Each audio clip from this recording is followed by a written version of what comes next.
And it was almost as if I instantly didn't even have a boat. I saw a big kind of roller kind of wave coming in.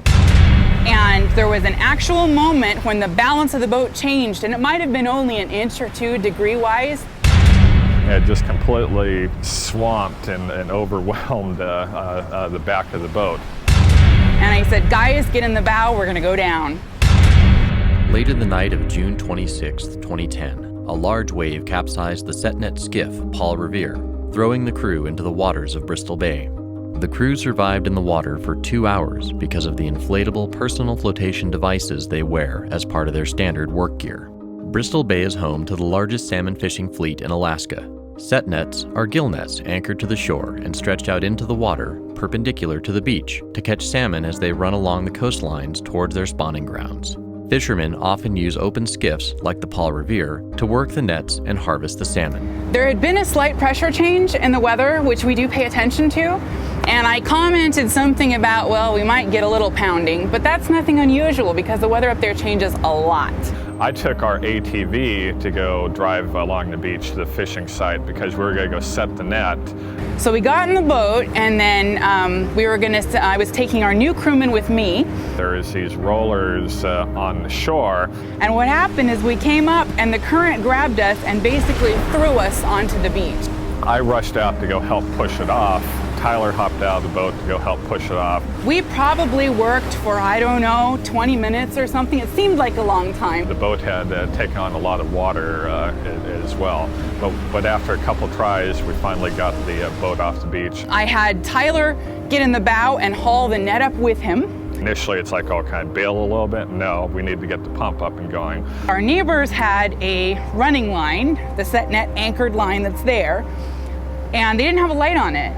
You know, I learned later, we went and caught a running line, our neighbor's running line.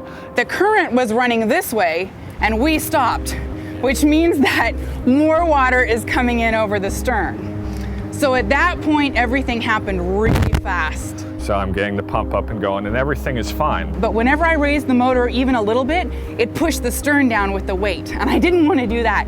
So I tried jogging it a couple of times, and then I'm thinking, you know, what could I do really fast? You know, kind of behind Shannon's shoulder, I saw a big kind of roller kind of wave coming in, and it just completely swamped and overwhelmed the back of the boat. It was almost as if I instantly didn't even have a boat. It was no longer a concern or anything. And I said, guys, get in the bow, we're gonna go down. You know, the boat starts going down and going down and going down, and we're scrabbling up to the boat to get to the top, and we just thought it was gonna go sink like that. And so when it went down part way, it flipped up back over us and pinned us in the water. I was inhaling water, I was screaming.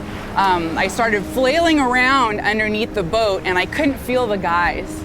And I went and locked right onto Shannon's arm, and I went and tugged myself first, and then with the other arm I went and gave Shannon a tug, and we went and popped out of the boat. We all wear the Mustang self-inflating PFDs with the CO2 cartridge that fires when it gets wet. And we all had them on. Don and I had been in the back, and we had had so much water washing around by that point that our vests had fired. It was amazing because it instantly just molded to you, and it held in your core heat, which was something I had not thought about, and it supported your head. With all the gear that we have on for fishing, you know, the weight of me is probably 240 to 250 pounds. Tyler, our deckhand, is 6'8", and with all of his gear and that put together, he weighs about 300 pounds. And the PFDs were keeping us well above the water. You know, originally we were just going to stay with the boat, and we yelled, we did all the stuff to attract attention, but there was no one there. And there wasn't really any good way that we can get purchase and hold on to, you know, the aluminum sides of the boat and whatnot. And, you know, Shannon got swept off at one point, and I had to go reach out and snag her and, you know, get her back on board. So we decided to abandon the boat because we needed to get out of the water. So we had Tyler drop off the bow, and when he got to us, we all grabbed on. So we started kind of floating along, and we talked each other through it, you know, let's kind of use this motion and conserve energy. And go kind of trying to angle into shore, but not trying to do a perpendicular line because that'll just tire you out. What these PFDs did is it created one less worry for us. Instead of worrying about staying afloat and expending energy to stay afloat, we were able to go take stock of the situation, figure out what we needed to do to get out of the water, rather than figure out what we can do to survive in the water. We actually were making pretty good progress, except to the point as the closer we got to land, the faster the current got, and it kind of created a slingshot effect where it flipped us right around. There was a line and there was a buoy.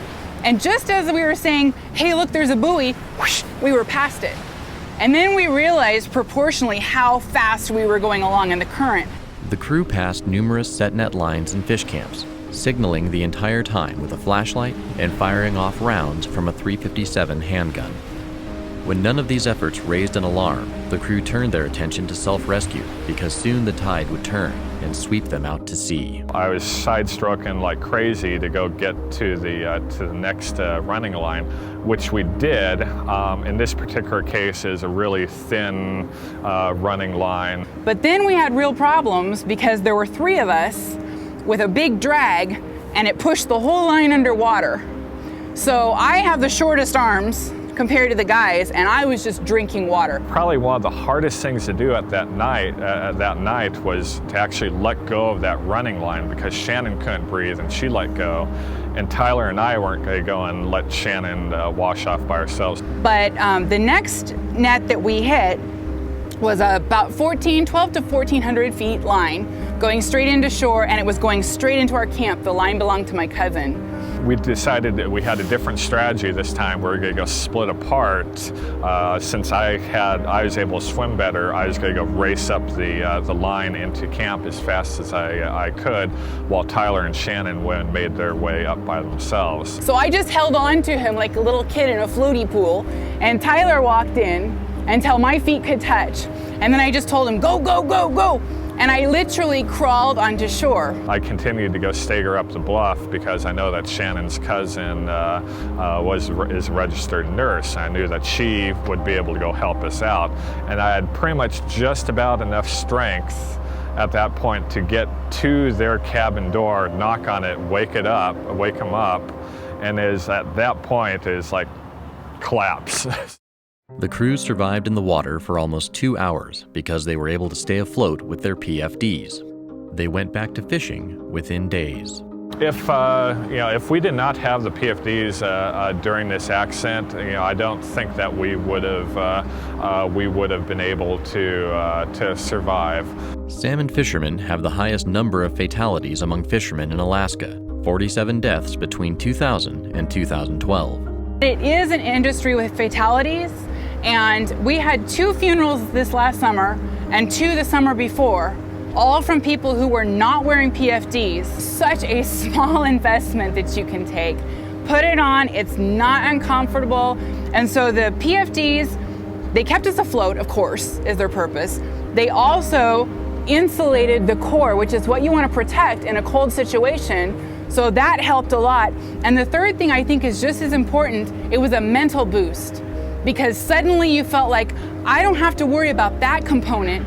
It's taken care of. I can concentrate on directing us towards shore or anything like that. None of our energy or mental focus was wasted on, oh, I gotta stay, we did have to move with the waves a little bit, but I think that mental boost of having something that was working like a charm, it really helps in a survival situation.